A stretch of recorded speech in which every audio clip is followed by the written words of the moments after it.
Então vamos lá? Nós estamos em Romanos, capítulo 8, e hoje a gente vai dar continuidade a partir do versículo 28, que foi onde nós paramos, né? E a gente vai continuar dentro desse texto de Romanos 8.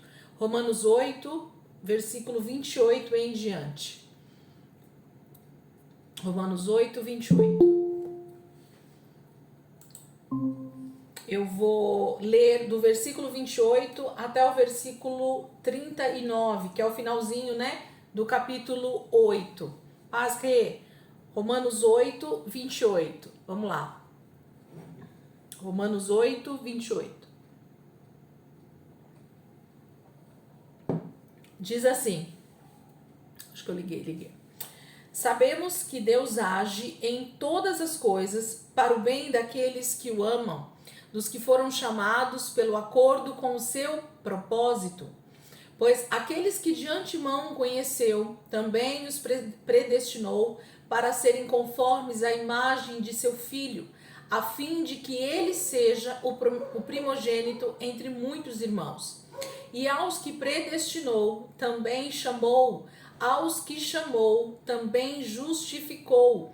Aos que justificou, também glorificou. Que diremos, pois, diante destas coisas? Se Deus é por nós, quem será contra... Se Deus é por nós, quem será contra nós? Aquele que não poupou o seu próprio filho, mas o entregou por todos nós, como não nos dará com ele de graça todas as coisas?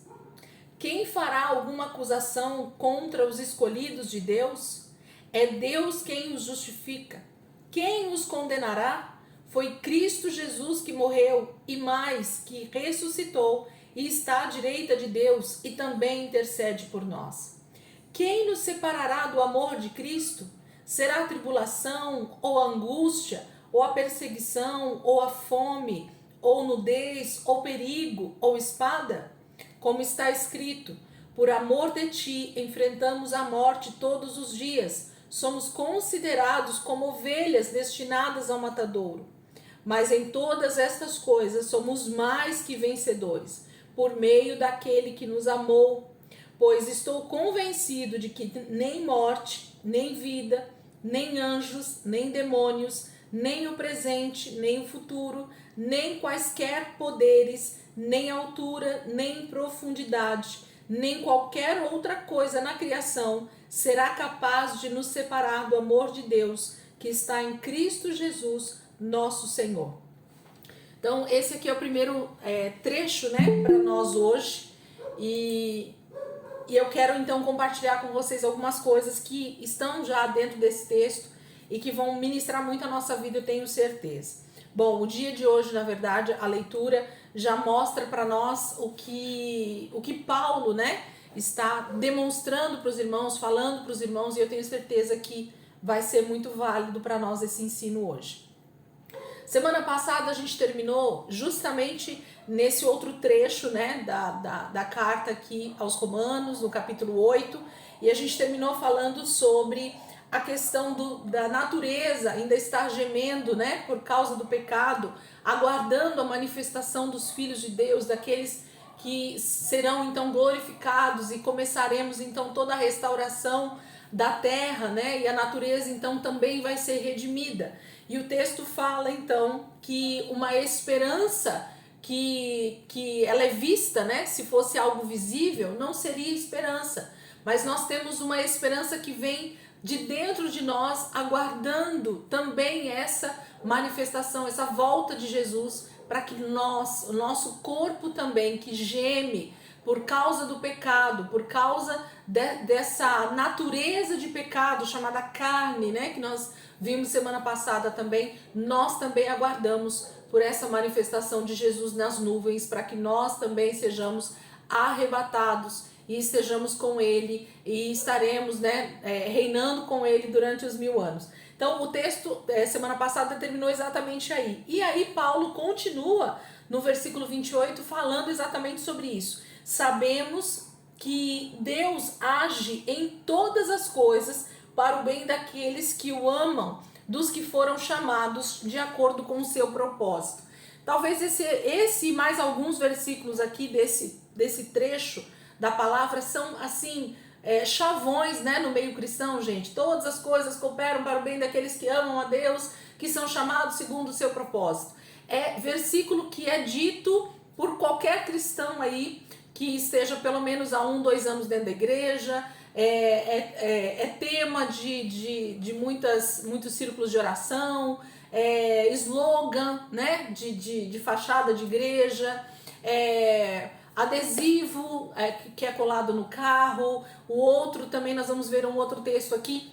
Então muitas pessoas usam esse texto para falar que tudo aquilo que está acontecendo na vida dela, tudo aquilo que está acontecendo de ruim ou de bom, é Deus quem está fazendo aquilo para o bem dela, né? E nós podemos ver que, em partes, essa verdade, ou esse dito popular, ou essa versão que as pessoas fazem dessa palavra não está errado, ok? Mas o contexto do que Paulo está falando é exatamente de uma redenção, de uma salvação eterna, de algo que Deus está fazendo e que vai fazer, inclusive, para que nós estejamos com Ele, a manifestação e a redenção do nosso corpo, que está aprisionado na morte, no pecado ainda, né? Nós temos um corpo corruptível, nós temos um corpo ainda que luta o tempo inteiro entre carne e espírito. Então, enquanto a gente estiver nessa era, nós estamos lutando contra justamente todas essas coisas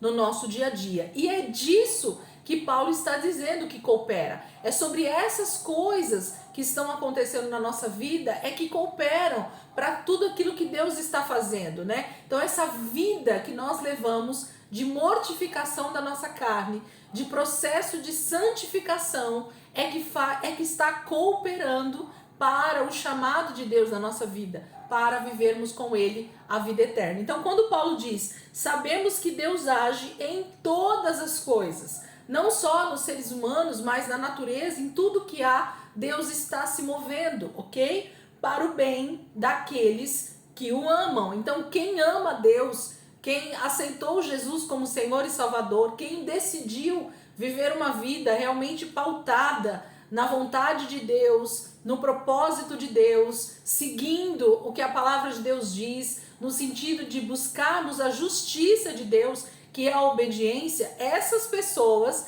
tudo que está acontecendo ao redor delas realmente coopera para o bem desse chamado, para o bem de tudo que Deus está fazendo na vida dessa pessoa. Então nós precisamos prestar muita atenção quando a gente cita alguns versículos bíblicos em algumas circunstâncias da nossa vida, porque às vezes nós estamos pegando um texto, tirando do contexto, para criar um pretexto, ok? Então, quando, por exemplo, assim, vou dar um exemplo básico para vocês entenderem o que eu estou querendo dizer. Quando alguém está passando por uma situação financeira muito difícil, ela está lá endividada, ela está com a conta no vermelho, ela não consegue pagar suas contas, ela, né, está, sei lá, passando por um turbilhão de coisas por causa da vida financeira dela, está ruim, está difícil, ela pode usar esse versículo de forma errada. Por quê? Porque ela vai dizer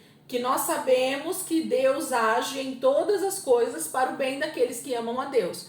Então a pessoa vai usar esse versículo para dizer que a vida financeira dela está naquela situação, que ela está endividada, que ela está no vermelho, mas que aquilo tudo está sendo usado para o seu bem, para que amanhã ela possa de alguma maneira glorificar a Deus. E isso não é verdade.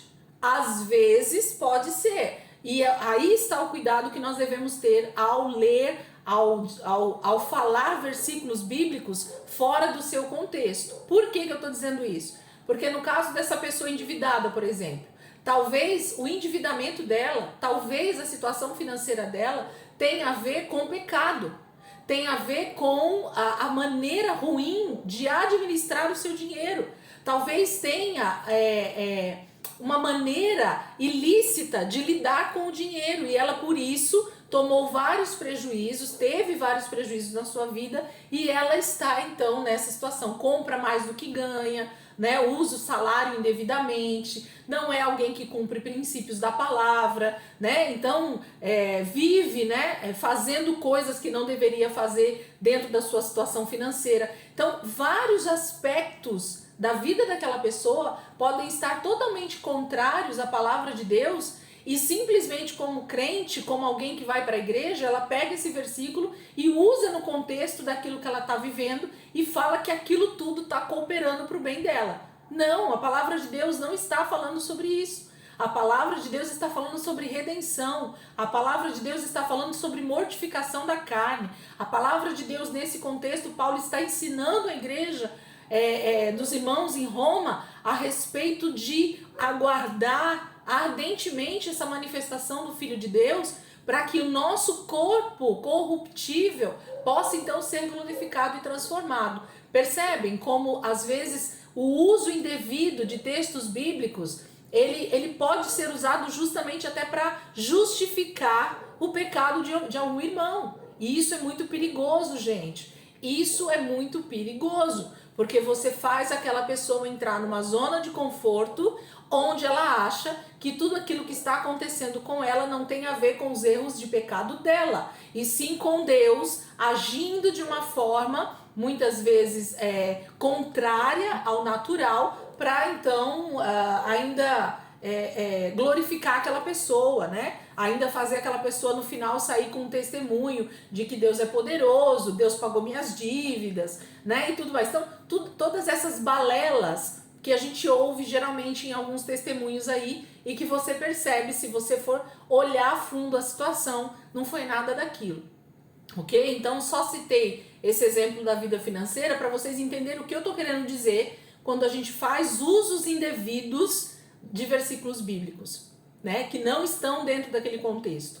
A gente precisa sempre ter a palavra de Deus dentro do contexto onde ela está sendo utilizada. O que o autor, né, os teólogos, os grandes mestres aí falam sempre isso. O que o autor daquele texto, daquela carta, estava querendo falar. Esse é o principal. O que eu preciso buscar para entender para mim hoje é saber o que o autor estava querendo dizer. E Paulo, quando ele estava escrevendo essa carta aos irmãos em Roma, ele não estava falando sobre coisas ruins simplesmente que acontecem ao nosso redor, estão cooperando para aquilo que Deus está fazendo na minha vida, ok?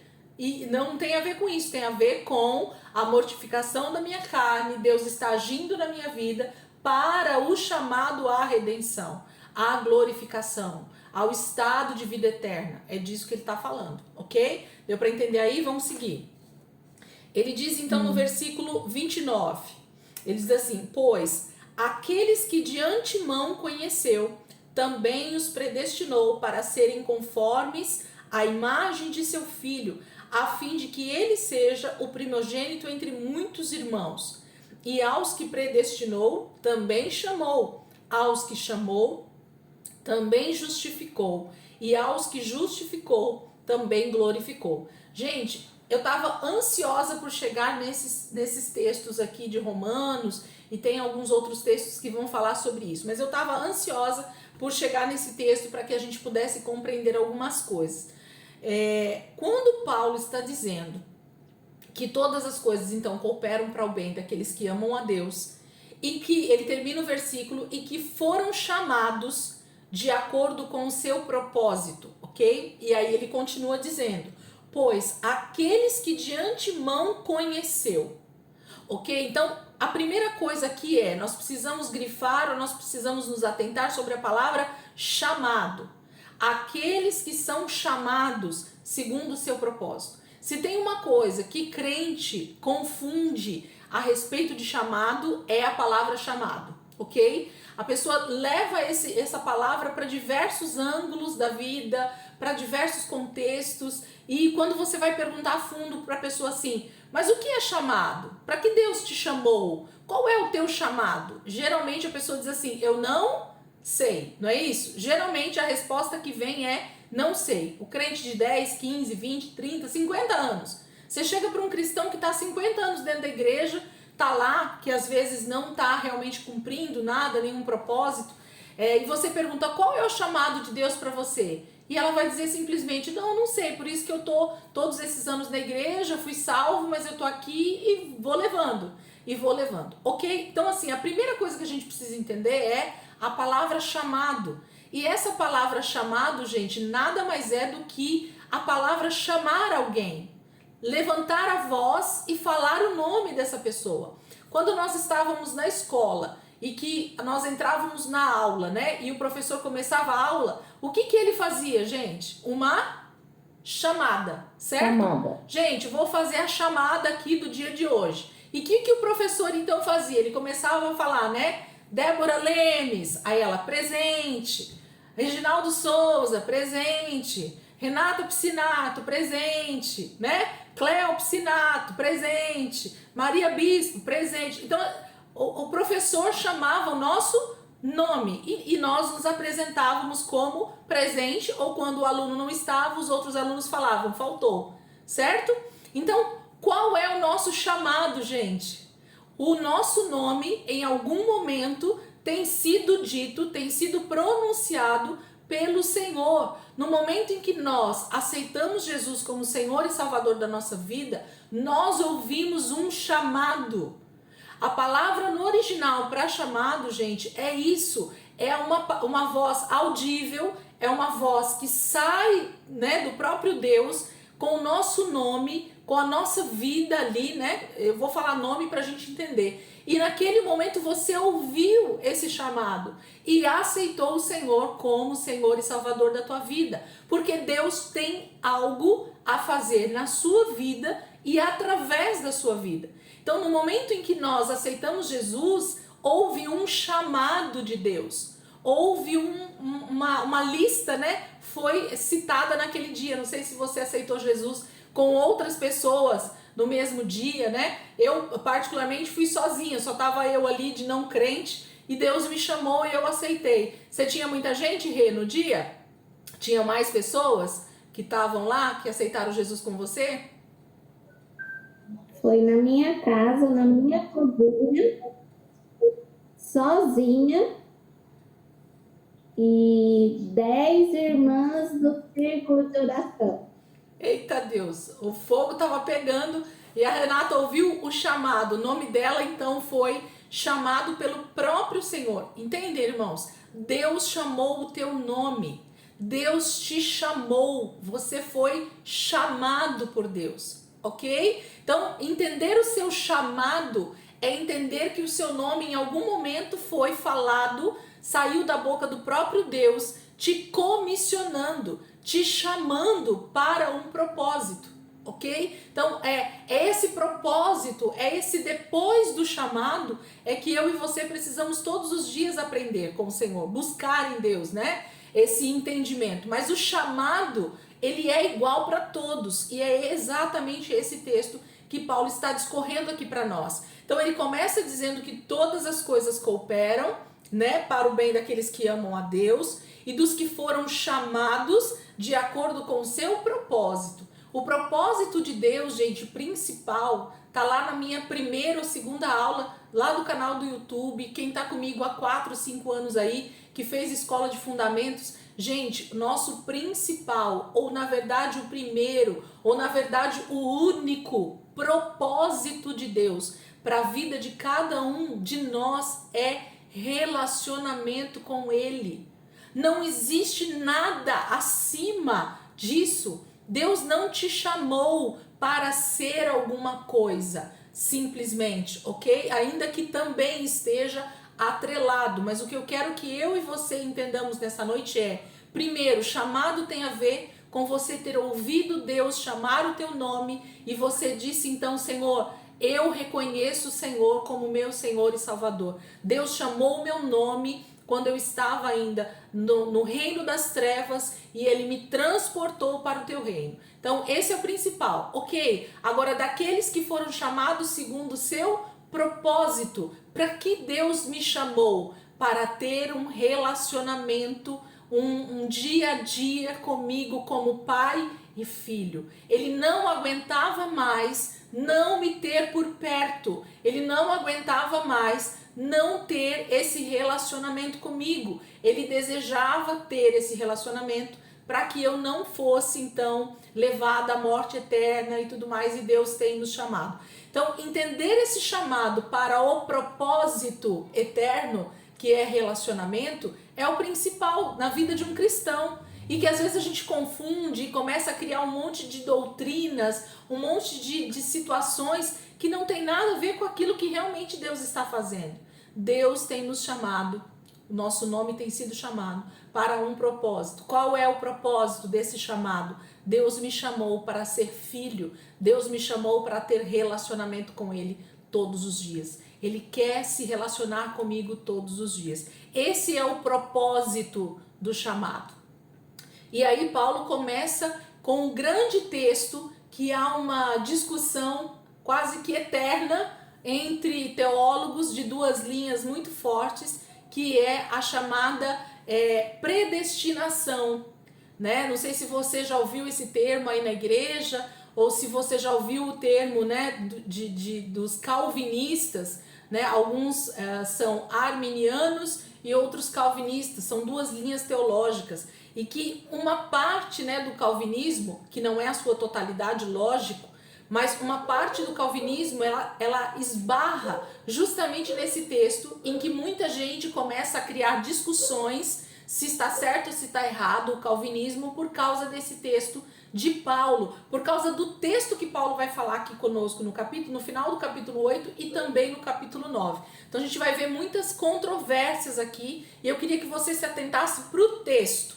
E aí, a partir desse texto, toda e qualquer outra discussão que você ouvir, você não vai entrar na discussão. Você vai dizer: Senhor, eu sei o que a tua palavra diz. Então eu não vou ficar discutindo teologia que não tem fundamento na tua palavra. Mas eu vou olhar para a palavra e deixar que a palavra então me ensine o que Deus está dizendo, o que o apóstolo Paulo estava sendo inspirado a escrever. E ele diz assim, ó, versículo 29, pois aqueles que de antemão conheceu. Aqui começa essa doutrina da predestinação. Pois aqueles que de antemão conheceu.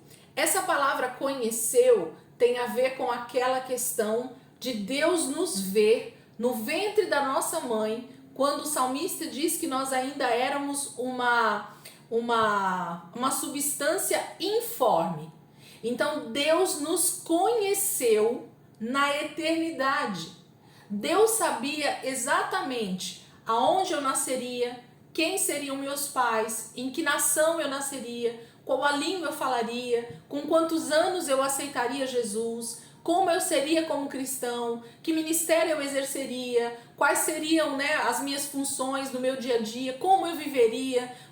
Tudo Deus sabia da minha vida de antemão, ok? Então Deus, ele é onisciente, ele sabe de tudo de antemão. É isso que Paulo está dizendo assim, aqui para nós. Então a palavra de Deus está dizendo para mim e para você que de antemão Deus já nos conheceu, ok? Então Deus nos conhece, Deus já sabe de toda a nossa vida desde quando? Desde a eternidade, ok? Lá atrás, ó, muito, muito, muito antes da gente existir, ok? Deus já sabia que nós estaríamos exatamente nesse momento aqui falando dessa palavra, com essa idade, né? Com cada um aqui no seu contexto. Então a palavra de Deus, inspirada pelo Espírito Santo, Paulo está dizendo para nós, pois aqueles que de antemão conheceu, também os predestinou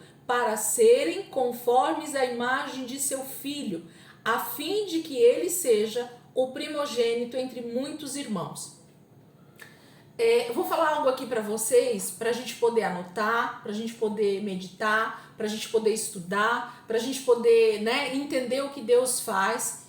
Quando Deus cria o homem lá no jardim do Éden, Adão, ele diz, né, na Trindade, entre Pai, Filho e Espírito Santo, façamos o homem a nossa imagem e a nossa semelhança, ok? Então Deus tinha um projeto sendo executado, sendo feito, e que Deus faria o ser humano a sua imagem e a sua semelhança. Seria a única criação de Deus que seria baseada, que seria igual a ele, igual à sua imagem e à sua semelhança. E a palavra no original, lá no hebraico, para essa criação, para essa decisão de Deus, é que Deus tinha uma forma para ele fazer o ser humano Adão. Deus tirou Adão de uma forma. Sabe uma forma? Quem está comigo esses dias aí, na reunião de mulheres, eu até orei sobre isso, porque é algo que há algum tempo já eu venho remoendo dentro de mim, né, entendendo isso, essa verdade.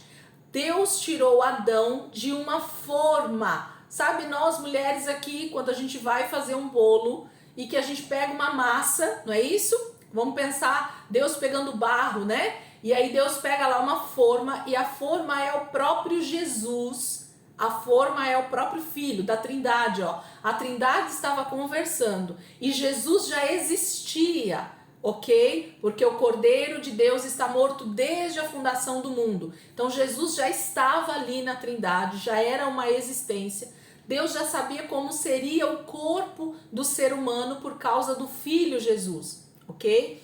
Então Deus pega aquela forma que é o próprio Cristo e faz o primeiro ser humano, Adão. Então o formato do nosso corpo, o jeito de nós sermos, todas as partes do corpo, tudo que a gente tem hoje em essência, corpo, alma e espírito, saiu da forma de Deus. Qual é a forma de Deus? Jesus. Jesus é a forma que Deus cria todo ser humano. E Paulo está dizendo para nós que de antemão o Senhor nos conheceu e também nos predestinou. O que significa a palavra predestinação? A palavra predestinação vem de duas palavras, pré e destinação. Então quer dizer que Deus já tinha um destino para nós. Ele já de antemão sabia o que ele queria para o ser humano. Olha só, como é simples, e as pessoas simplesmente elas fazem, né, toda uma briga teológica para chegar nisso. Deus, quando criou o primeiro homem, Adão, ele tira ele dessa forma que é o próprio Jesus. Então Deus sabia exatamente o que ele queria da raça humana, dos seus filhos. Ele tinha um filho, o primogênito, que era Jesus, ele já existia, e a partir de Jesus ele estava criando outros filhos, ok? Para serem a sua imagem e a sua semelhança, igualzinho a Jesus. Esse era o desejo do Pai, ter uma família de muitos filhos, igualzinho o primeiro, igualzinho aquele que já estava com ele, ok? O próprio Cristo. Esse era o desejo de Deus. Então, vamos voltar para o versículo para ver se a gente entende? Olha isso. Versículo 29. Pois aqueles que de antemão conheceu, também os predestinou para ser o quê? O que Deus queria que todos nós fôssemos? Para serem conformes à imagem de seu Filho, a fim de que ele seja, ele quem? Jesus, o primogênito entre muitos irmãos. Então o que Deus queria desde a eternidade, quando ele decidiu criar Adão, era uma terra cheia de muitos filhos, igualzinho ao primogênito. Quem era o primogênito? Jesus, ok? Jesus. Então Deus cria o ser humano ali exatamente a imagem e semelhança dele. Qual é a imagem e semelhança de Deus, gente? Jesus. Jesus encarnado, Jesus quando nasce aqui na terra, ele mostra para nós uma realidade física, espiritual e emocional que era exatamente o que todo ser humano deveria ser. Então o que Deus queria na terra era um monte de filhos, a sua imagem e a sua semelhança, para terem relacionamento com esses filhos. Então o que Paulo está dizendo para nós, que Deus já predestinou a humanidade a ser igual a quem? A ser igual a Jesus. Então o desejo de Deus era que todos nós fôssemos exatamente como filho primogênito, como Jesus. Mas infelizmente foi quebrado ali, né, essa imagem e semelhança no momento do pecado, e o restante da humanidade então nasce de forma deformada. Ó a palavra deformada aparecendo aqui. Saiu da forma, já criou uma outra forma. A forma agora dos próximos seres humanos que iam nascer já não era mais a forma original, mas era a forma já deformada, era a forma deformada pelo pecado, era a forma deformada pela falta do Espírito, era a forma deformada pelo pecado que já estava sobre a terra, sobre a desobediência. A forma que os próximos seres humanos foram formados já era a partir do pecado, já era a partir da desobediência. E toda a humanidade, então, passou a ser feito a partir da forma deformada. Deu para entender até aqui, gente, o que eu estou querendo dizer com essa questão da predestinação? Então, Deus nos destinou desde o princípio, lá na eternidade, para sermos todos iguais a Jesus. Mas houve um problema ali no Éden e nós então passamos a ser a imagem e semelhança do homem caído, ok? Do homem em pecado, nascidos em pecado. Vamos continuar aqui. Versículo 30. Aí ele continua falando o que é a sequência dessa predestinação, ok? E aos que predestinou, também chamou, ok? Então, com a queda, com o pecado, Deus agora precisou atuar de alguma forma, falar com o homem e chamá-lo novamente, ok? Agora entra de novo o chamado, tá vendo? E aos que predestinou, porque ele tinha um destino para nós, mas esse destino foi quebrado, não foi? Foi. Então o que Deus precisou fazer depois que o pecado apareceu? Ele precisou começar a chamar novamente o homem para o relacionamento. Então foi isso que ele fez com Noé, foi isso que ele fez com Abraão, foi isso que ele fez com José, foi isso que ele fez com Isaac, foi isso que ele fez com Jacó, foi isso que ele fez com Jeremias, com Ezequiel, com Samuel e tantos outros. Todas as vezes que a gente vê na Bíblia alguém começando a ser então transformado por Deus, o que acontece primeiro? O chamado. Deus chama, Deus fala com o homem. Olha que tremendo isso, gente, como é maravilhoso. Então, aqueles que ele predestinou, ele então agora chama. Já vou começar desde já. Quem ele predestinou, gente, para ser igual a Jesus? Vamos começar e vocês já começam a responder para ir gravando. Quem que Deus predestinou para ser igual a Jesus? Todos nós. Todos. Então anota, grifa, faz qualquer coisa na tua Bíblia, para você nunca mais falar besteira sobre isso, tá? A gente vai entender isso hoje nessa aula e eu quero que a gente saia sem dúvida dessa questão da predestinação, ok? Então, quem é predestinado por Deus a ser salvo? A ser de Deus? Toda a raça humana, porque Deus nos predestinou desde a eternidade. Quando ele cria Adão, o desejo de Deus é que todos nós fôssemos obedientes a ele. E fomos feitos exatamente à imagem e semelhança do primogênito. Quem é o primogênito de Deus? Jesus. Então, predestinação tem a ver com um desejo de Deus para toda a humanidade. Ninguém está excluído da predestinação, ok? Ninguém está excluído da predestinação. Mas nós vamos ver algo poderoso lá na frente que vocês vão falar assim: Jesus me ajuda, ok? Segura aí. Então, como houve o pecado, Deus precisou, mesmo tendo predestinado o homem para a santidade, para a obediência, e o homem então quebrou essa aliança, quebrou essa forma, né, de Deus, e começou a se formar debaixo de pecado. Agora Deus começa então novamente a chamar, a falar com o homem. Chamado tem a ver com a chamada lá da sala de aula, o professor chamando o seu nome. Deus começa a falar conosco de maneira particular, ok? Dificilmente Deus fala de forma coletiva quando ele fala em salvação. É sempre individual. Deus chama o nosso nome. Deus chamou Samuel, e Samuel então disse no final, né, entendendo que era a voz de Deus: eis-me aqui. e tantos outros homens de Deus que a gente vai ver na Bíblia, sempre há um chamado. O nome é dito, o seu nome foi chamado. Ok? Então o versículo 30 diz: e aos que predestinou também chamou. Por que ele precisou chamar? Porque eu não era mais, eu não estava dentro da forma que ele queria. Então ele precisou me chamar. E aos que chamou também justificou. Então quem ouve a voz do Senhor quando ele chama, entende o chamado e nasce de novo, o que Deus faz automaticamente? Ele justifica. A justificação, gente, é algo também que a maioria dos cristãos tem dificuldade de entender, tem dificuldade de compreender o que Deus está fazendo. Porque o momento de chamar e justificar não tem ação nenhuma humana, não tem ação nenhuma minha. Eu não mereço, porque eu estava morto em pecado. Eu não mereço ser salvo.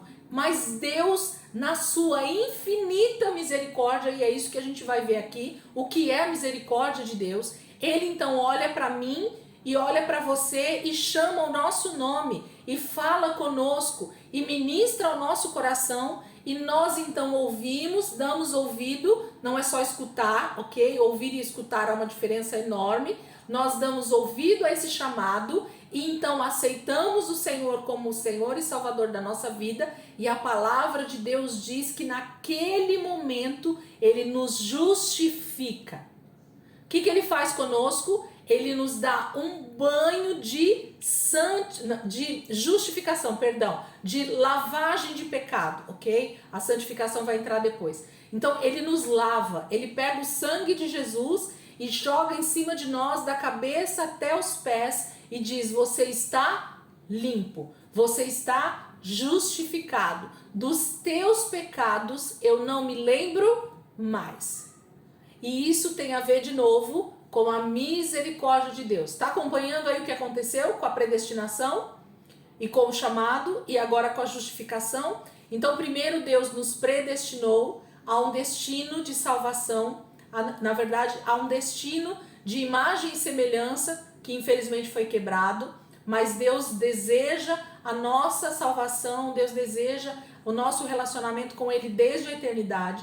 Então nós somos predestinados a estar com Deus, mas por causa do pecado eu me afastei. Então Deus começa a me chamar, então Ele me chama e eu ouço, e quando eu ouço o chamado do Senhor no meu nome, eu aceito Ele como Senhor e Salvador da minha vida, e quando eu aceito, automaticamente, num abrir e fechar de olhos, num estalar de dedos, eu sou justificada e justificado. Não há mérito algum da minha parte. Eu não fiz nada para que isso acontecesse. Jesus fez. Eu não fiz nada, ok? Eu fui justificada. Eu passei a ser justiça de Deus. Eu passei a ser novamente a forma, aliás, a imagem e semelhança de Deus, porque eu nasci de Jesus Cristo, da água e do Espírito, ok? De novo, eu nasci de Deus.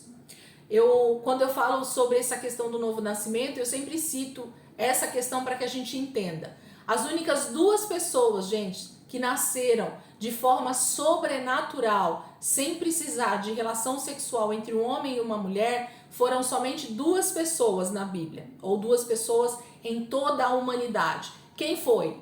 Adão, ok? Eva, lógico, porque Deus tirou ela da costela dele, não tinha como ela nascer porque não tinha uma mulher para gerar, mas vamos pensar no primeiro homem, né? Então, Adão.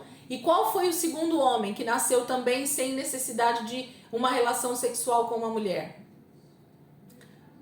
Jesus. Então, olha, o primeiro Adão nasceu a forma, a imagem e semelhança de Deus. Veio do próprio Deus. Deus gerou Adão dele, ok? Deus fez Adão ser gerado através dele mesmo. Deus vai lá e forma aquele homem, ele nasce, tem vida e ele é um ser humano completo como eu e você, mas ele nasceu de Deus. Não precisou de uma relação sexual entre um homem e uma mulher para que Adão nascesse, ok? Há um milagre de Deus na criação ali do homem. E mais uma vez, depois de muitos e muitos e muitos homens nascerem de homem e mulher, nasce então mais uma vez uma pessoa totalmente vinda da parte de Deus. Maria recebe o anúncio de que descerá sobre você o Espírito de Deus e ele então gerará um filho em você. Então quem gerou Jesus dentro do ventre de Maria novamente foi o próprio Deus, ok? A ação do Espírito Santo, o poder de Deus sendo manifesto no nascimento. Então, só essas duas pessoas nasceram de Deus. O restante ou nasceu de Adão e agora o que eu quero dizer, ou nasceu de Jesus. Então só tem duas pessoas de quem eu vou nascer, de quem eu decido nascer. De Adão em pecado ou de Jesus em santidade. Percebe? Qual é a questão do novo nascimento, da água e do Espírito? De Adão eu já nasci. Por quê? Porque eu nasci do meu pai e da minha mãe em pecado, ok? Então o primeiro nascimento já aconteceu em pecado. Nós não temos como nascer de outra maneira que não seja através da relação de um homem e de uma mulher. E que infelizmente estão em pecado, ok? E aí, quando eu nasci da água e do Espírito, então eu nasci de quem? De Jesus. Então eu tenho um novo nascimento a partir de Jesus, justificado, de novo, ó, a forma é perfeita. Então quando eu nasci de Jesus, eu então nasço de novo para Deus, limpo e justificado. Exatamente como o primeiro homem nasceu de Deus e antes do pecado ele era totalmente perfeito para Deus. Deus me faz novamente, quando eu nasci de novo da água e do Espírito, ser exatamente como Jesus, lavado, remido pelo sangue de Jesus, limpo, eu tô branquinho, eu tô limpinho, ok? Agora é um outro processo que se inicia, igual o primeiro, de que eu vou precisar de novo obedecer a Deus. Não foi isso que Adão precisava fazer lá no Éden? Ele tinha que só ter obedecido e ele teria comunhão com Deus eternamente, não era isso? Ele ia estar com o Senhor eternamente. E o que fez então Adão perder a comunhão? A desobediência, o pecado. O que faz depois que eu nasci de novo de Deus, o que me faz então também perder a minha comunhão com Deus? O pecado. Percebem que a questão é a mesma de novo? Eu estou então, depois que eu nasci de novo, fui chamado por Deus, eu estou justificado. O que é a justificação, gente? É a lavagem novamente do pecado na vida do homem e ele se torna limpo para Deus. Ele se torna a imagem e semelhança do primogênito de Deus novamente. Ele se torna o filho de Deus que Deus espera, obediente e temente a ele e que tem comunhão com ele. O que Deus desejava com Adão era comunhão, relacionamento. Volta tudo de novo. Versículo 30 ainda. E aos que predestinou, também chamou. E aos que chamou, também justificou. Então Deus é que faz tudo isso, certo? Eu não tenho participação nem na salvação e nem na justificação. E aos que justificou, também glorificou. Deus vai fazer algo conosco na volta de Jesus, que aí sim não depende de nós para sermos glorificados, mas vai depender de nós o processo entre a justificação e a glorificação. Porque a glorificação tem a ver com o nosso corpo corruptível, que foi tudo que nós falamos semana passada, a carne, né? Nós vencermos tudo isso para que a gente possa entrar num nível de santidade, para que, né, nós possamos estar com o Senhor eternamente. Então, percebam que Paulo fala sobre justificação e no final aqueles que foram justificados também serão glorificados. Por quê? Vamos voltar para a primeira palavra? Deus predestinou o homem para viver aonde, gente? No inferno? Não, com ele. Então, para Deus, na mente de Deus, desculpa usar esse termo, se algum teólogo depois assistir essa aula, eles vão me matar. Mas tudo bem. Para Deus, o meu estado entre a salvação e a glorificação é um estalar de dedos, ok? Porque para Deus, tudo isso vai passar muito rápido. Já está passando muito rápido. Então Deus deseja que eu esteja limpo exatamente como Ele me justificou. no dia em que ele me chamou e eu fui salvo, ok? Esse é o desejo de Deus. Deus não deseja que eu me suje mais. Deus não deseja que eu esteja mais em pecado. Porque uma vez, ó, agora vai entrar a frase dos calvinistas. Anotem aí, só que agora o entendimento de vocês é outro. Olha a frase dos calvinistas. Uma vez salvo, salvo para sempre. Ok? Essa é a frase dos calvinistas. Não, gente, a teologia calvinista, ela é maravilhosa, tá bom? Não criem uma coisa ruim aí na cabeça de vocês, porque isso é rixa de teólogos, ok? A teologia, João Calvino foi um homem maravilhoso e que nos deixou uma teologia maravilhosa sobre vários assuntos. Só que essa frase, ela é mal interpretada, certo? Aí está o problema. E quem interpreta mal essa frase de João Calvino, interpreta para pecar. Porque essa frase, para as pessoas que querem pecar, que querem continuar vivendo uma vida de pecado, olha o que elas entendem. Uma vez salvo, salvo para sempre. Então, o calvinista que entende mal essa frase, ele entende assim, ó, já que agora eu fui salvo, eu não fui salvo, eu não aceitei Jesus, eu já sou predestinado a viver eternamente com Deus. Então, nada do que eu faça, de bom ou de ruim, muda o que Deus já determinou. Olha que terrível isso, gente. Ok? Então, essa visão deturpada dessa frase de João Calvino fez com que existisse hoje, e já não é de hoje, há alguns séculos, a teologia liberal, a teologia humanista, uma teologia da hipergraça, que hoje em dia se usa muito esse termo, onde tipo assim, a pessoa foi salva, você aceitou Jesus, creu em Jesus como Senhor e Salvador, queridão, faz o que você tiver com vontade, porque você já foi salvo. Nada vai mudar mais o seu estágio de salvação. Gente, pensa numa teologia direto do inferno. É essa a teologia, ok? Por quê? Porque entre a justificação e a glorificação, qual é a palavra que está aqui no meio, gente? Que é justamente o que a gente está vivendo.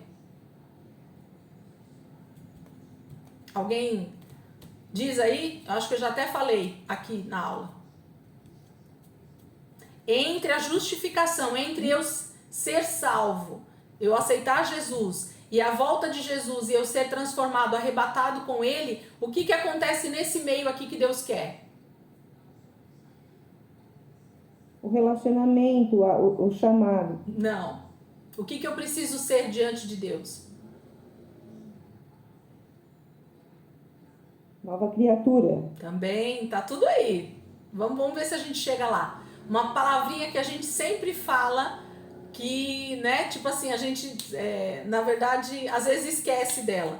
É a santificação, ok? A santificação, ela acontece exatamente no meio dessas duas situações. Eu fui salvo, ok? Justificado, e isso não tem mérito meu. Eu não fiz nada para ser salvo. Deus me chamou, eu ouvi, nasci de Jesus, eu nasci de novo da água e do Espírito, fui lavado, né, tirou todos os meus pecados e agora eu começo um processo de vida com Deus que vai fazer eu mortificar minha carne todo dia. Lembra da carne muito viva?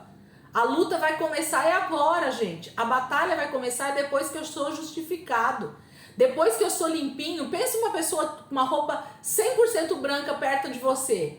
Não dá vontade de chegar ali e passar um barro nela? Não dá vontade de esbarrar em alguma coisa e sujar, de fazer a pessoa ficar suja? Né? Não, tá branquinho, cara, que linda, essa roupa é branquinha. Quando ela vai lá e suja, você fala, ai, sujou a blusa, né? Já era. Entende? Então, entre a justificação, que é essa lavagem, tem então, antes de ser glorificado, que é a volta de Jesus, o arrebatamento, a vida eterna, esse corpo glorificado, nós temos uma coisa chamada santificação. Vamos fechar a aula e começar de novo? Volta comigo aqui, rapidinho.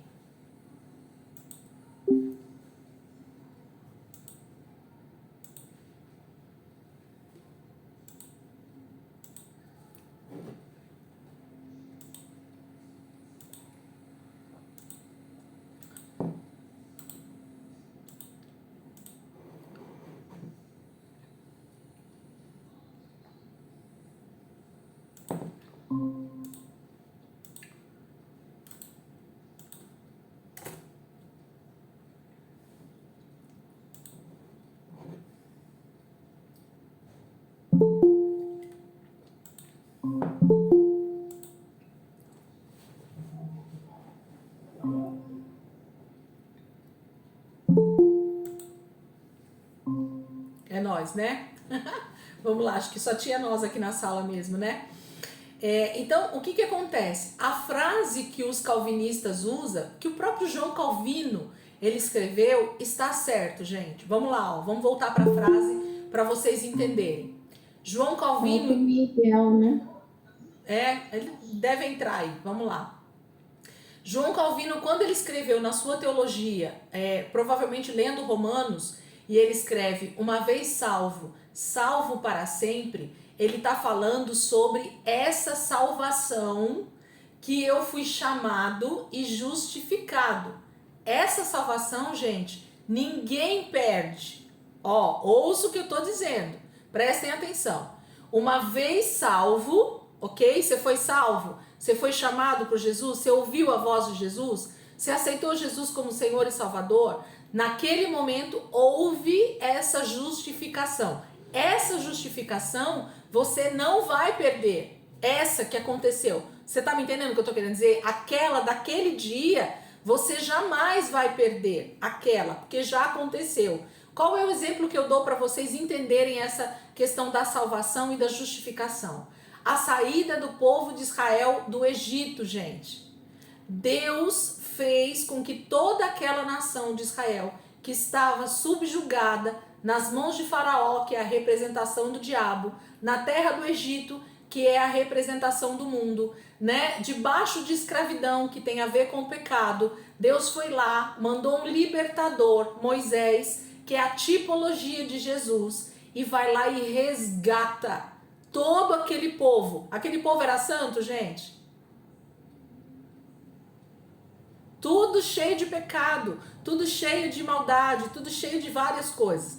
Mas Deus foi lá e salvou, ok? Essa é a salvação que a gente fala hoje em dia. Essa é a justificação que nós falamos hoje em dia. É tornar alguém justo, mesmo sem ele merecer. Então Deus olhou para a nação de Israel lá no Egito e disse: vocês são meus, eu vou justificá-los, eu vou salvá-los, eu vou tirá-los das mãos do diabo e trazê-los para o meu reino, para a terra prometida, Canaã, né? E nós temos então a nova Jerusalém como a representação, e é maravilhoso entender isso, fazer esse paralelo e entender o que Deus fez lá e o que Deus vai fazer aqui. Mas entendem o que é então esse chamado que você não perde? Quem saiu do Egito saiu, gente. Ok? Você já saiu. Você só vai voltar para o Egito se você literalmente quiser. Ó, aí tem a ver com o meu querer, certo? Mas essa saída, ó, a saída deles do Egito para a terra de Canaã, tinha como voltar atrás? Deus fez e pronto, ok? Ainda que eles quisessem sair de Canaã e voltar para o Egito, era uma segunda situação. A primeira já tinha acontecido, ok? O que eu quero que vocês entendam é a salvação que os calvinistas falam, que uma vez salvo, salvo para sempre, é essa salvação do dia que eu aceitei Jesus como Senhor e Salvador da minha vida. É essa. Essa ninguém perde. Salvo, salvo para sempre. A situação já aconteceu. A briga maior é a fala, né? A interpretação, o erro de interpretação, né? Que acha que essa salvação, essa salvação que eles falam que uma vez salvo, salvo para sempre, eles acham que é a salvação da vida eterna, que é a glorificação. E essa daí você perde sim. Porque senão o Apocalipse, quem estudou comigo escatologia sabe. Por que Deus falou que quem não permanecesse até o fim não seria salvo? Ué, se foi salvo para sempre, então Deus não ia falar para as igrejas lá em Apocalipse que se eles não permanecessem até o fim fiéis, eles não seriam salvos? Tem coerência isso, gente? Mas de que salvação Deus estava falando, Jesus estava falando lá com as igrejas de Apocalipse.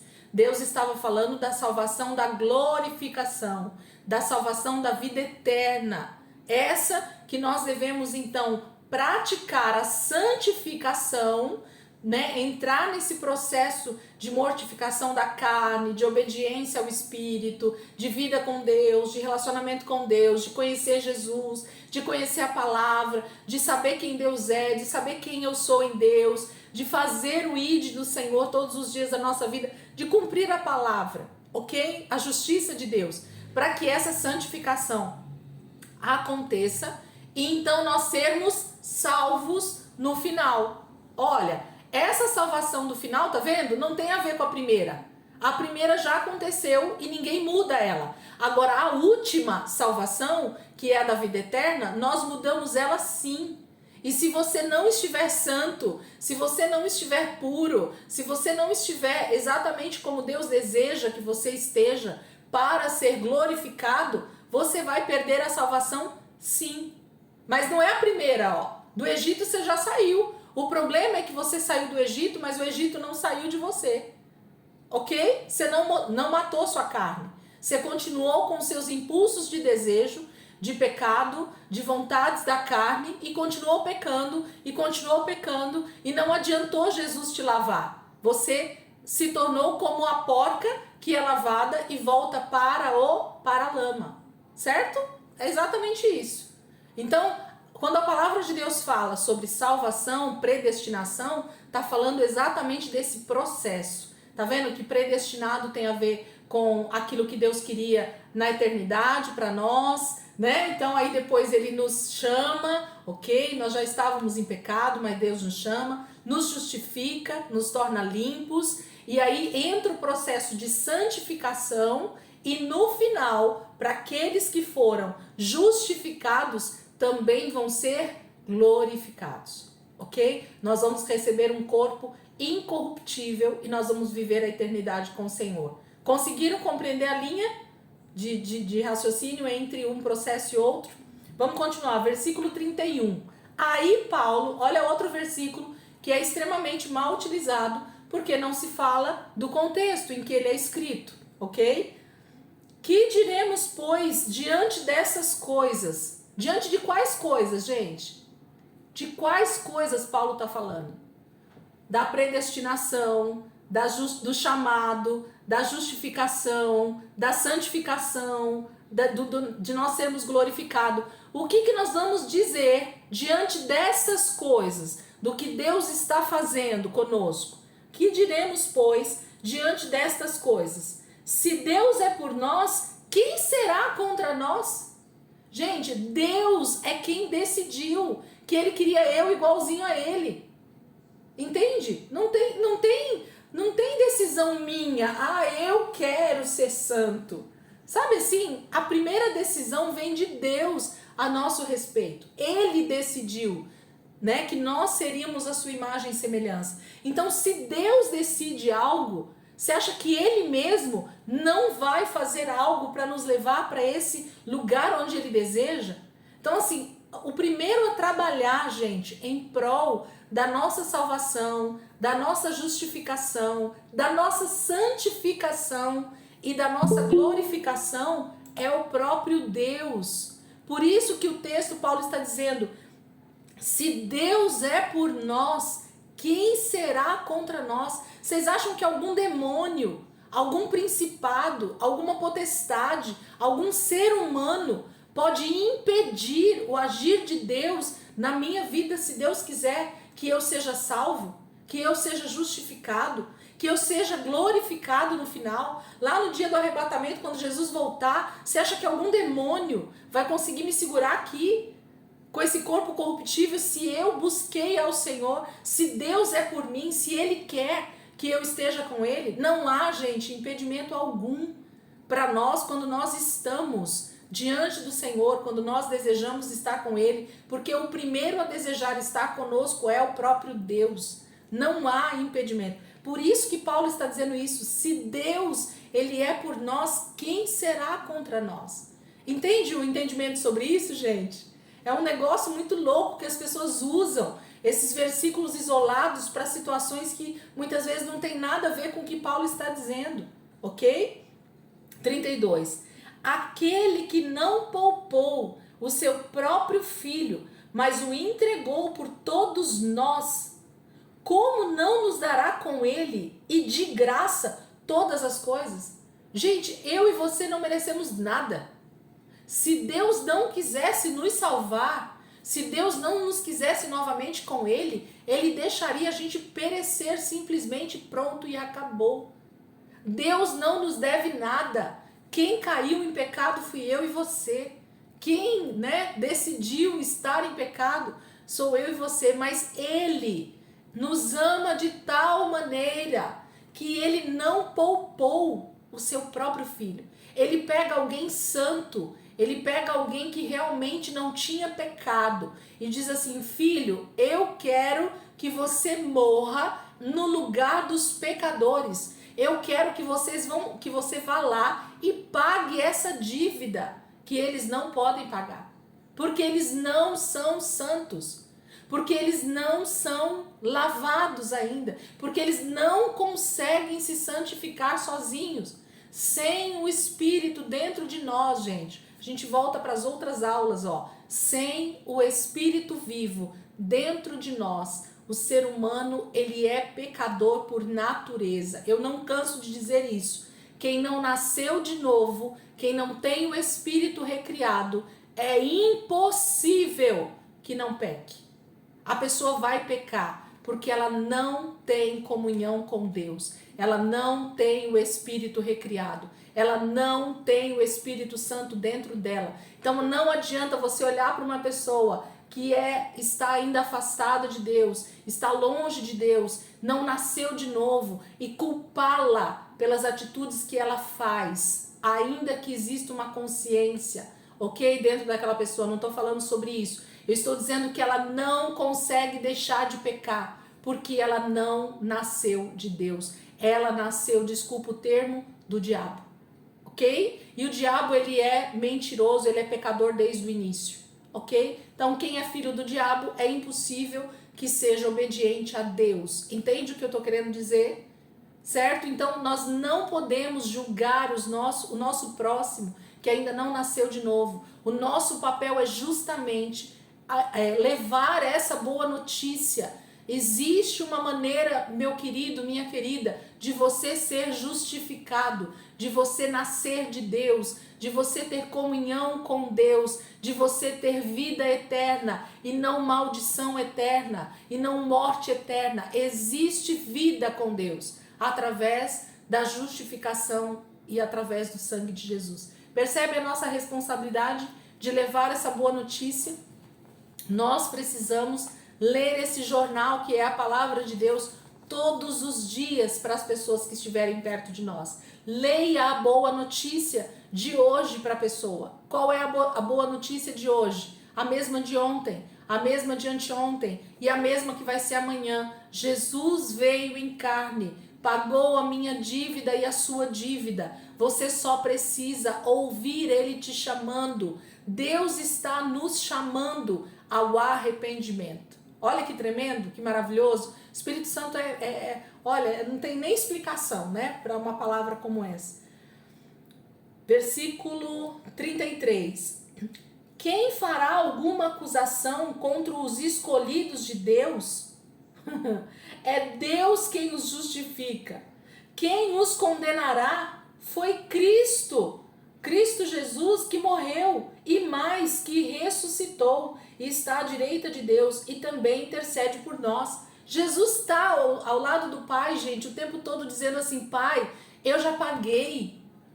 Alcança lá, Pai, eu já paguei. Foi por esse aí também. Pai, eu já paguei. É por esse aí também. Pai, eu já paguei. Chama esse aqui também. Pai, eu já paguei, chama esse aqui também, chama Maria, chama o João, chama o Pedro, ele vai te ouvir, Pai, chama que ele vai te ouvir. Jesus é o maior intercessor da história. Ele está intercedendo junto ao Pai desde o dia em que ele foi assunto aos céus. que ele ascendeu aos céus, que ele subiu aos céus e está sentado à direita do Pai o tempo todo, intercedendo pela humanidade, dizendo: Pai, chama ele, Pai, chama aquele ali, ó, ele vai te ouvir, Pai, chama aquele também, Pai, chama toda a humanidade. Nós queremos novamente todos os meus irmãos perto de mim. Quem é que não quer a família perto, gente? Quem é que quer que alguém da família se perca? Ok? Mas nós vamos ver mais pra frente o que Deus vai fazer aqui. Vamos continuar. Nós vamos entender algumas outras coisas. Entende sobre a intercessão de Jesus? 35. Quem nos separará do amor de Cristo? Será a tribulação ou a angústia, ou a perseguição, ou a fome, a nudez, o perigo, ou a espada? Como está escrito: por amor de ti, enfrentamos a morte todos os dias. Somos considerados como ovelhas destinadas ao matadouro, mas em todas estas coisas somos mais que vencedores, por meio daquele que nos amou. Jesus nos amou primeiro, gente. Nada nos separa dele, porque ele decidiu estar perto de nós. Não fomos nós que decidimos estar perto dele. Ele decidiu estar perto de nós. Então nada nem ninguém pode nos separar do amor de Cristo. Somente nós mesmos podemos dizer: Jesus, eu não quero o Senhor. Jesus, eu não quero ler a tua palavra. Jesus, eu não quero orar. Jesus, eu não quero comunhão com o Senhor. Jesus, eu não quero ser santo. Eu posso me separar do amor de Cristo. Agora nada, nem ninguém pode te separar. Você pode estar preso numa cadeia. Lá você vai estar em comunhão com teu Pai. Você pode estar no mais profundo abismo. Lá você pode ter comunhão com Deus, porque o Espírito de Deus habita dentro de você. Entende por que Paulo e tantos outros homens, na era, né, em que nós passamos já esses 2000 anos de igreja, eles não temiam mais nada? Porque a morte não iria separá-los de Deus. Pelo contrário, a morte só adiantaria o processo de estar com Deus. Entende isso? Para esses cristãos que compreendem essa palavra como ela é, então nada disso faz diferença. Pelo contrário, eu quero justamente que a morte chegue, que eu esteja com o Senhor e que tudo isso aqui acabe, que essa era caída de pecado acabe e que eu possa então ter o meu corpo glorificado e estar com Jesus eternamente. Esse é o desejo mais sincero de todo cristão. Ele não pode desejar as coisas dessa era, desse tempo, mas ele tem que desejar a presença do Senhor e essa santificação para que então ele tenha o seu corpo glorificado e ele esteja com o Senhor eternamente. 37. Mas em todas estas coisas somos mais que vencedores, por meio daquele que nos amou. Pois eu estou convencido. Paulo estava convencido, gente. Será que eu e você estamos convencidos de verdade?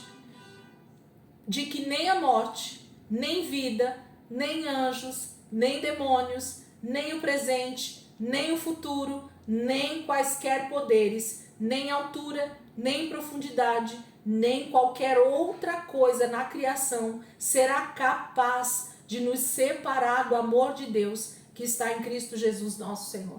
Não tem nada, nada pode nos separar desse amor que Deus tem pela minha vida e pela tua vida e que nos então nos autoriza, né, ou nos faz de novo ter relacionamento com Ele através do sangue de Jesus. Vamos continuar? Tá tudo bem aí? Tá tudo certo? Capítulo 9. Estamos terminando aqui, tem mais 10 minutos, eu vou seguir porque dá. Digo a verdade em Cristo, capítulo 9. Não minto, minha consciência o confirma. No Espírito Santo, tenho grande tristeza e constante angústia em meu coração. Paulo começa o capítulo 9 dizendo assim, vou dizer uma verdade aqui para vocês, Paulo está dizendo, né, nas minhas palavras. Digo a verdade em Cristo, não minto. Ele vai começar a falar algumas verdades, algumas coisas que ele sente, que está dentro do coração dele. Minha consciência confirma, né? O que eu estou pensando confirma o que eu vou falar aqui para vocês.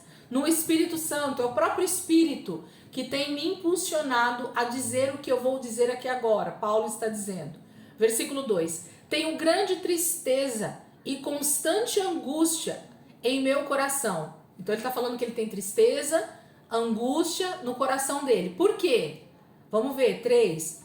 Pois eu até desejaria ser amaldiçoado e separado de Cristo por amor de meus irmãos, os de minha raça, o povo de Israel. Então agora quem está falando aqui é o israelita, o judeu Paulo, ok? Ou melhor, o judeu Saulo, né? Porque o nome dele em hebraico era Shaul, né? Saulo. Então quem está começando a falar aqui agora uma verdade, um sentimento, está desabafando aqui com a gente nessa carta aos Romanos, para os irmãos lá em Roma, é o judeu Saulo. Ele está falando que há uma angústia, há uma tristeza no coração dele. Por quem? Por causa dos irmãos da raça dele, dos judeus. Ele está triste, ele está angustiado, ele queria até ser amaldiçoado, ele queria até perder a salvação dele. Se fosse o caso de ele perdendo a salvação dele, ele pudesse então fazer algo pelos irmãos dele, da raça dele, os judeus. Vamos continuar. O povo de Israel, versículo 4, ó, o povo de Israel. Deles é a adoção de filhos. Se vocês quiserem começar a grifar, na verdade quase que grifa tudo aqui, mas eu queria que vocês se atentassem para o que Paulo está dizendo aqui. Prestem bastante atenção. Deles quem, gente? Dos judeus, tá? Tudo que Paulo vai falar aqui, ele está falando a respeito dos irmãos da raça dele, do povo de Israel. Deles é a adoção de filhos. Deles são a glória divina, as alianças, a concessão da lei, a adoração no templo e as promessas.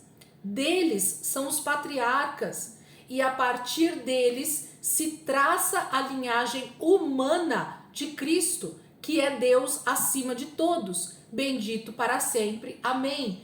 Paulo começa a dizer praticamente todas as bem-aventuranças a respeito do povo de Israel, tudo que eles são bem-aventurados. Ele diz, vou repetir de novo, deles é a adoção de filhos, porque Deus escolhe Abraão para ser o pai de uma nação, ok? Escolhida por Deus. Então, deles é a adoção de filhos. O resto tudo era criatura, certo? Fora de Israel, até Jesus, todo o restante era criatura, não eram filhos de Deus. Mas em Israel, a partir de Abraão, todos já eram considerados filhos de Deus. Isso aqui é um entendimento tremendo que dá um outro estudo para nós. Deles é a adoção de filhos. O que também é de Israel? Deles são a glória divina. Deus se manifestava para Israel através do tabernáculo, através do templo. Eles tinham a glória divina com eles, ok? 100% ali em Israel. As alianças, todas as alianças que Deus fez, né? Desde Abraão ou até mesmo antes, quando ele fez com Noé, ele faz alianças e cumpre as suas alianças com Israel. Tudo que Deus falou, Deus cumpre. As alianças é de Deus com Israel. A concessão da lei, né? Então Deus deu a lei não para qualquer outra nação. Deus deu a lei exatamente para quem, gente? Para Israel. Deus não deu a lei para os moabitas, Deus não deu a lei para os filisteus, Deus não deu a lei para os egípcios, Deus não deu a lei para qualquer outra nação. Deus deu a lei dele para o povo de Israel. A adoração no templo, então Deus ensinou, né? Ou o que aconteceu aí, gente? Tudo bem? Ô rei, tá aberto o áudio, por isso que eu me assustei aqui. Tá tudo bem aí com a sua mãe? Agora que eu vi. Eu tomei um susto, ela, meu Deus! Eu falei, o que aconteceu por aí, Jesus? Ajuda nós. Adoração no templo, né? Deus ensinou aquele povo o que era adorar, o que era servir a Deus. Ele não ensinou outra nação, ele ensinou Israel sobre isso. As promessas, né? Toda a Bíblia Sagrada é baseada exatamente em Israel, nas promessas que Deus fez para aquela nação. Versículo 5. Deles são os patriarcas. Então, né? Toda a nação de Israel nasce dos patriarcas. Abraão, Isaac e Jacó, né? Toda aquela nação é baseada nos patriarcas. E a partir deles, de Israel, se traça a linhagem humana de Cristo. Então Jesus nasce de um filho de Abraão, ok? Da linhagem humana de um ser humano que nasceu de Abraão. Então, a partir de Abraão, Isaac, Jacó, os filhos de Jacó, e desses filhos de Jacó de Judá, lá na frente nós temos então Jesus nascendo dessa linhagem humana. Deus decide se manifestar como homem através de uma linhagem que ele escolheu através do povo de Israel e mais precisamente de Abraão, ok? Nós falamos só sobre Abraão outro dia, né? Que é Deus acima de todos, bendito para sempre, amém. Então, Paulo está dizendo o quanto ele está triste por essa nação, Israel, o povo dele, ter tudo isso, e aí ele vai continuar aqui, versículo 6. Não pensemos que a palavra de Deus falhou. Por que Paulo está dizendo isso? Porque quando a gente olha para trás, quando a gente olha para o Velho Testamento, não dá a impressão de que Israel simplesmente falhou no seu chamado com Deus, na aliança que Deus tinha com eles. Eles adoraram outros deuses, eles se desviaram. Quantas vezes, né, Deus falava com Israel e Israel não dava ouvidos, mas eles tinham tudo isso que Paulo listou aqui em cima. Eles eram extremamente privilegiados, mas parece que tudo isso falhou. Paulo está dizendo assim: não pensemos que a palavra de Deus falhou. Não pensemos que tudo que Deus falou no Velho Testamento falhou, porque Israel falhou. Olha o que ele vai dizer, gente. Pois nem todos os descendentes de Israel são Israel. Eu vou seguir para vocês entenderem o texto. Nem por serem descendentes de Abraão passaram todos a ser filhos de Abraão. Ao contrário, por meio de Isaque, a sua descendência será considerada. Noutras palavras, não são os filhos naturais que são filhos de Deus, mas os filhos da promessa é que são considerados descendência de Abraão. Pois foi assim que a promessa foi dita: no tempo devido virei novamente e Sara terá um filho. Então, na verdade, assim, eu vou deixar para a semana que vem, porque eu quero entrar na explicação disso e quero seguir com a explicação. Mas o que Paulo está dizendo aqui, gente, depois de falar de todas as coisas boas que Deus fez a Israel, a essa nação de Israel?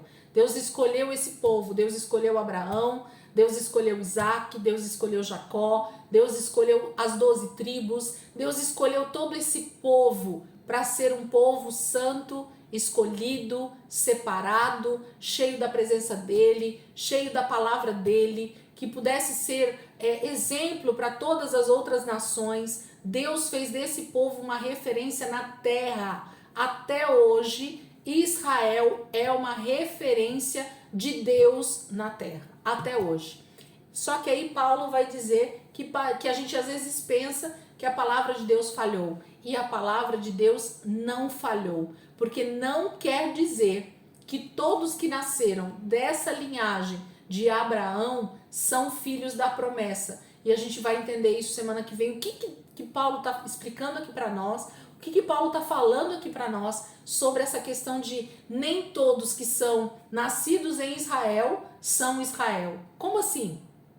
Por que Paulo, sendo um judeu, sendo um rabino, sendo alguém que conhece muito bem o Velho Testamento, agora ele diz para nós que nem todos que nasceram em Israel são Israel? A gente vai entender perfeitamente esse texto e aí a gente vai seguir. O capítulo 9 inteiro está falando exatamente sobre isso. Se você quiser meditar em casa, aproveitar para ler um pouco aí esse texto para a semana que vem, a gente está afiado aqui. Eu gosto demais porque a gente consegue entender muito do que é Israel hoje, nos dias de hoje, para nós como igreja, e o que era para Deus e o que Paulo está querendo ensinar aos gentios, principalmente ali em Roma, e também aos judeus. Paulo está falando com os judeus quando ele fala isso aqui também. Amém, queridos? Vamos orar para a gente terminar a nossa aula. Glória a Deus pelas nossas vidas e